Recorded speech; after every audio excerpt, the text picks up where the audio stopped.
Salut tout le monde, j'espère que vous allez bien. On se retrouve aujourd'hui dans une nouvelle vidéo, donc comme normalement chaque mercredi, ou tout du moins chaque semaine, on se retrouve pour une nouvelle vidéo sur ma chaîne. Aujourd'hui j'avais envie de vous parler un petit peu plus d'une célébration qui ne va pas tarder à arriver, qui s'appelle donc Imbolc. Puisque pour ceux qui ne savent pas, je fais une vidéo spéciale pour les 8 sabbats majeurs de la tradition wiccan et des traditions païennes en général. Je vous ai fait notamment une vidéo sur Samhain et Yule, donc je vous le mettrai dans le petit i, je sais plus où il est, et je vous le mettrai également en barre d'infos. Et donc aujourd'hui on se retrouve pour la célébration d'Imbolc. Pour ceux qui ont remarqué, on n'est pas du tout dans mon décor habituel, puisque je suis actuellement en vacances à la montagne, ce qui explique peut-être pourquoi cette vidéo sera un tout petit peu en retard, parce que je n'ai pas énormément de connexion. Donc j'ai mes petites fiches, j'ai, comment on appelle ça, chapitré, je ne sais pas si on peut dire cette vidéo pour que ce soit assez clair. On va donc commencer par les origines d'Imbolc, puis ensuite je vous parlerai des célébrations qui en découlent, notamment des célébrations actuelles qui seraient maintenant hâtées, je dirais. Puis on va également parler aussi d'une déesse qui est très importante pour la célébration d'Imbolc. On va également parler évidemment des différentes actions rituelles ou des différentes célébrations qu'on peut faire pendant la période d'Imbolc et également aussi des correspondances. Donc on va commencer par les origines d'Imbolc. C'est un terme que vous allez énormément entendre dans cette vidéo. Donc c'est une fête qui traditionnellement se célèbre le 1er février, mais comme chaque sabbat, la plupart, ce sont des fêtes qui sont changeantes, puisque très souvent ça se base en fait sur la lune, donc les dates sont très souvent changeantes. Traditionnellement c'est le 1er février, il me semble que cette année ça tombe le 2, mais il y a énormément de sons de cloche qui diffèrent par rapport à ça, donc voilà. Donc la célébration d'Imbolc a plusieurs noms. Elle est appelée Imbolc, fête de Brigid, Candlemas, jour des flambeaux. Elle se trouve à mi-chemin entre Samhain et Beltane. Pareil, le terme Imbolc a plusieurs étymologies, plusieurs origines étymologiques, et l'une d'entre elles viendrait en fait du gaélique écossais qui signifierait premier lait ou encore lactation. Donc à cette période, l'hiver est presque achevé et le printemps est en chemin.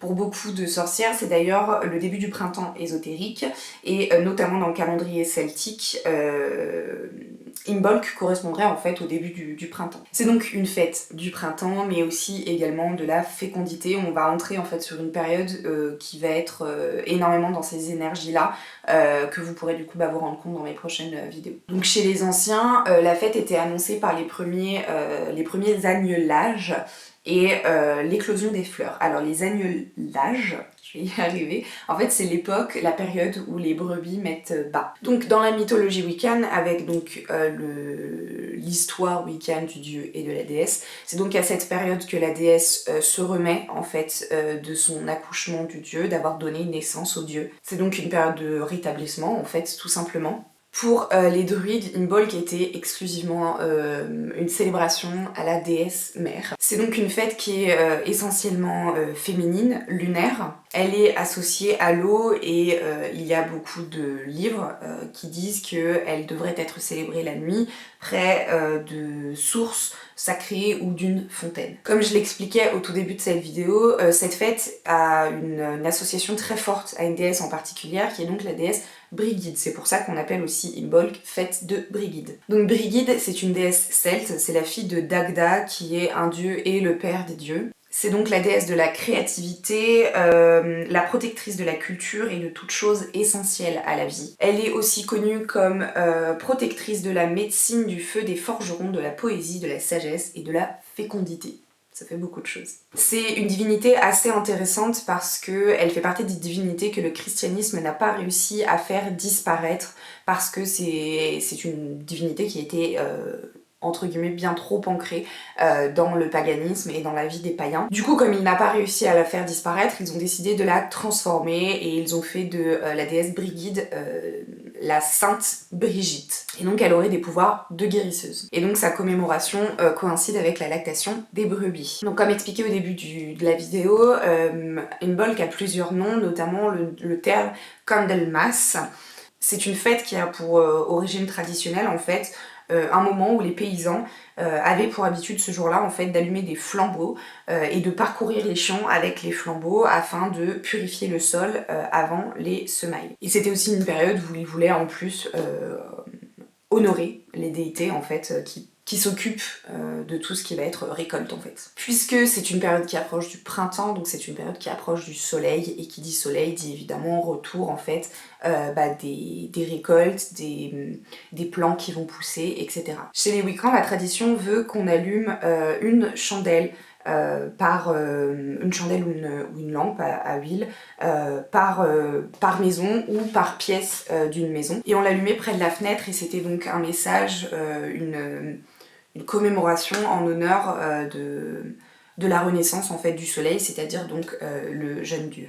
Et donc l'étymologie de cette fête, enfin le terme Candlemas en découle donc à la chandeleur, puisque on avait le terme à la base candela, qui est donc devenu ensuite chandelle, et qui est donc ensuite devenu chandeleur. Pardon, j'arrive plus à parler. Donc voilà, donc la chandeleur, le terme chandeleur que nous on connaît aujourd'hui en tout cas, vient de cette célébration-là, où à la base donc on allumait des flambeaux, des chandelles, etc. Et alors pour tout ce qui est des crêpes, puisqu'aujourd'hui la chandeleur elle est connue comme une fête où on crée des crêpes, et bien la crêpe est un symbole païen, puisque en fait sa forme ronde et jaune rappelle en fait la lumière du soleil qui revient, et ce serait un symbole bénéfique en fait, puisque elle attirerait les richesses et chasserait logiquement la pauvreté. Il y a d'ailleurs une tradition qui demande à ce que quand on fasse retourner la crêpe, on ait une pièce d'or dans la main, là où on tient le manche de la poêle. Voilà. Et si donc on arrive à faire retourner la crêpe correctement, eh bien ça signifie qu'on aura une belle année remplie de richesses, ou tout du moins qu'on est loin de la pauvreté. Alors il y a une autre fête qui est alliée plus ou moins à Imbolc, et donc à la fête de Brigid. On est donc dans le mois de février. Ça ne se situe pas à la même période, mais c'est ce qui en découle en fait, puisque chez les Romains, il y a une fête qui est assez importante, et qui notamment découle de cette période de lactation, de production de lait. Puisque à l'époque, quand il y avait donc toute cette période de production de lait, il y avait une question qui se posait, notamment c'était le problème des loups, puisque les loups à l'époque étaient assez bien plus présents on va dire qu'actuellement, et en fait ils étaient à cette période affamés, et notamment attirés par en fait ces brebis qui sécrétaient en fait du lait, et qui donc sécrètent une certaine odeur qui attire les loups. Et donc c'est notamment à cette période qu'on voit dans la Rome antique le thème du loup qui devient de plus en plus présent, avec donc une grande fête qui s'appelle les Lupercales, et qui donc honorait le dieu Faunus Lupercus, qui est donc le protecteur des troupeaux. Donc la fête des Lupercales avait lieu en général entre le 13 et le 15 février, et en fait il y avait un grand banquet, un grand dîner, et avant le grand dîner, pardon, les Romains en fait aimaient bien faire un petit jeu, et donc ils mettaient le nom d'une jeune femme ou d'un jeune homme, le leur en fait, qui devait être évidemment célibataire, sur un parchemin, et ensuite ils mettaient les petits noms dans une grande jarre. Et ensuite on tirait donc au sort le nom d'un garçon et le nom d'une jeune fille, et ils devaient passer en fait toute la soirée en compagnie de cette personne-là, avec notamment le banquet. Et il arrivait parfois que ces deux personnes se mariaient. Et donc c'était une pratique qui honorait la déesse romaine du mariage, Junon. Et c'est le pape en fait, Gélase Ier, je ne sais pas comment on le prononce, qui a commencé à interdire cette fête en 496 parce que païenne, donc il ne respectait pas la chrétienté, etc. Et il décréta donc que c'était une fête où on allait donc célébrer Valentin de Pernu, si j'arrive à bien me relire, qui sera donc fêté le 14 février, et qui est donc le saint patron des amoureux et des fiancés. Et c'est comme ça qu'aujourd'hui on en découle à cette fête bien connue du 14 février, qui est donc la Saint-Valentin. Mais n'oublions pas que c'était donc à la base une fête païenne, comme beaucoup de fêtes, me direz-vous. On va maintenant du coup passer aux célébrations, aux actions rituelles qu'on peut faire pour célébrer en fait Brigid et cette fête notamment. Alors vous pouvez créer un rituel de toute pièce avec votre hôtel, etc. Mais si ça ne vous intéresse pas, vous avez des petites actions à faire qui peuvent être intéressantes et qui peuvent tout à fait rendre hommage à cette fête et à cette célébration-là. Donc par exemple, c'est à ce moment-là qu'on commence le nettoyage de printemps, puisqu'on arrive avec normalement des températures qui vont augmenter, etc. C'est un nouveau cycle qui commence, donc un nettoyage de printemps, c'est une très bonne idée. On peut faire donc des croix de Brigid qui sont assez connues, qu'on fait notamment parfois avec de la paille. Je vous mettrai juste là un symbole d'une croix de Brigid. Vous pouvez aller visiter des puits ou des sources sacrées. Vous pouvez donc fabriquer du fromage, puisque c'est en rapport évidemment avec le lait, la lactation, et évidemment la plus connue, faire des crêpes. C'est aujourd'hui encore une célébration que l'on fait et qui est tout à fait faisable, même dans une intention païenne, puisqu'à la base, on rappelle, les crêpes ont un symbole païen. On va maintenant parler du coup des correspondances qui sont alliées, associées à Imbolc.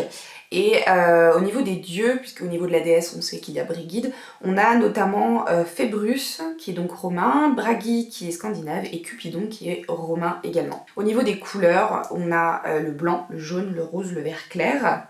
Donc le blanc c'est le nettoyage, la paix, la protection, mais ça représente évidemment la neige, puisque comme on arrive sur une période où le printemps arrive, c'est à cette période que la neige commence à fondre. Le jaune c'est tout ce qui va être symbole de joie, de vitalité, de créativité, le soleil aussi surtout évidemment. Le rose ça va être tout ce qui va être amour, affection, harmonie, etc. puisqu'on n'est pas très loin de cette fête donc des Lupercales, mais aussi également le fait que Brigid soit une déesse de la fécondité. Et le vert clair est associé donc à l'abondance, la croissance, la santé, la prospérité, puisqu'on a aussi cette petite, ce petit rituel donc de la pièce quand on retourne la crêpe. Au niveau des plantes, on a donc l'angélique, l'armoise, le basilic, la cannelle, les céréales, les ronces, mûrier et le roseau. Angélique, c'est pour tout ce qui est équilibre, nouveau commencement. L'armoise, c'est pour tout ce qui va être purification, bannissement, le travail onirique sur la divination également. Le basilic, ça va être la clarté, la divination également, mais aussi l'amour et l'argent. La cannelle, ça va être la réussite,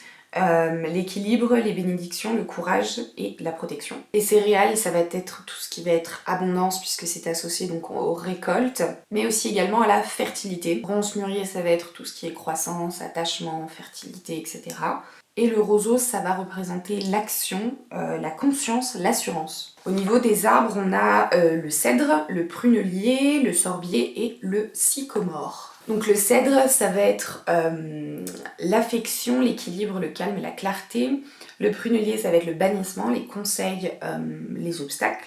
Le sorbier, ça va être l'autorité, les bénédictions, les défis, la dévotion, pardon. Et le sycomore, ça va être abondance, communication, détermination. Au niveau des fleurs, on a notamment le crocus et la jonquille, puisque pour le crocus, c'est attirer l'amour, les visions, la sobriété et la renaissance, notamment la renaissance du dieu. Les jonquilles, ça va être le calme, les fées, la fertilité, l'amour, la persévérance, la magie et les souhaits. Au niveau des cristaux, on a l'améthyste et le turquoise. L'améthyste, ça va être tout ce qui va être rêve, guérison, courage, bonheur, équilibre, commencement. Le turquoise, ça va être attraction, équilibre, clarté, compassion, courage et guérison également. Alors au niveau des animaux et des animaux fantastiques, si on peut dire des créatures mythiques, il y en a énormément. Notamment cette célébration est notamment associée au cheval et parfois même donc à la licorne, mais il y en a d'autres. Vous avez par exemple l'alouette, le cygne, vous avez le dragon, la marmotte, le mouton, le rouge-gorge, le serpent et la vache. Alors pour l'alouette, on dit que si une alouette chante à Imbolc, cela indique que le printemps viendra vite. Pour le cygne, on dit que le cygne est depuis longtemps un symbole de confiance et de transformation, représentant même la transition entre la vie et la mort. Et le dragon, en fait, il est associé de près à cette période de l'année, mais surtout à la déesse Brigid. Pour la marmotte, on a un adage, comme pour l'alouette, qui dit que si la marmotte voit son ombre à Imbolc, cela signifie que le printemps sera tardif. Donc pour le mouton, c'est évident, puisque Imbolc fait référence au premier lait des brebis, donc l'un des premiers signes de la venue du printemps. Alors le rouge-gorge, en fait, c'est souvent l'un des premiers signes de l'arrivée du printemps. Il montre donc la fin du froid de l'hiver et annonce donc la venue du soleil et des jours plus chauds. Donc le serpent, c'est évidemment le changement, et comme le serpent renaît après avoir changé de peau, il représente les changements et les nouveaux commencements. le serpent est aussi associé de très près à la déesse Brigid. Et alors j'ai une petite anecdote par rapport à ça qui est assez marrant puisque ici vous pourrez peut-être le voir, mais j'ai un serpent juste là, je sais pas si il va faire le focus dessus, voilà. Et en fait c'est un serpent qui va avoir bientôt 1 an puisque j'ai fait ce tatouage en février, mais vraiment pas très loin de la célébration d'Imbolc, puisque si je me souviens bien même, c'était le 2 février ou un truc comme ça, et j'avais aucune idée que Imbolc et notamment Brigid étaient associés au serpent, et c'est juste en fait une période où j'avais besoin de me rappeler qui j'étais réellement, et donc de me retransformer à nouveau. Je ne sais pas si c'est clair ce que je dis ou si je vais passer pour une folle. Mais voilà, et c'est pour ça que je voulais absolument me faire tatouer un serpent. Et du coup, quand j'ai fait des recherches pour cette vidéo, j'ai découvert donc que le serpent était associé à Imbolc et Brigid. Et du coup, ça a fait tilt dans ma tête, et comme quoi j'ai même été influencée par cette célébration il y a 1 an, alors même que je ne la célébrais pas. Et donc, le dernier animal, c'est donc la vache, puisque la vache est un des symboles de la déesse Brigid également. Et on va juste terminer avec les arcanes de tarot. On a donc la mort, l'impératrice et l'étoile. Donc, cette vidéo est désormais terminée.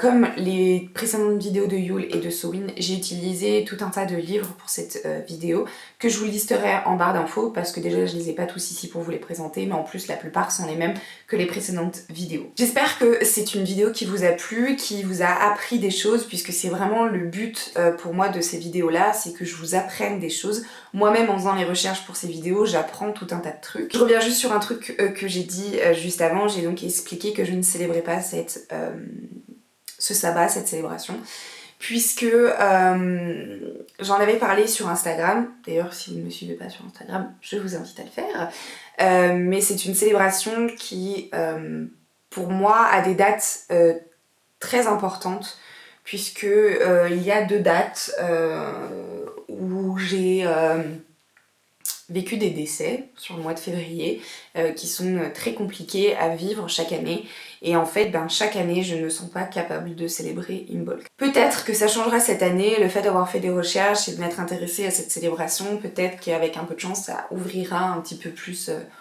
voilà mon envie, mais j'espère en tout cas voilà, que cette vidéo vous a plu. Moi sur ce, je vous souhaite une bonne fin de semaine. On se dit donc à la semaine prochaine pour une nouvelle vidéo. Je vais essayer de tout faire pour vous la sortir, puisque j'aurai peut-être pas énormément de temps la semaine prochaine, mais bon, on va essayer de tout mettre en œuvre. Et puis du coup n'hésitez surtout pas à vous abonner, à liker la vidéo, comme ça moi je sais que ce genre de contenu vous intéresse. Je vous fais plein de bisous et on se retrouve sur les réseaux sociaux. Ciao!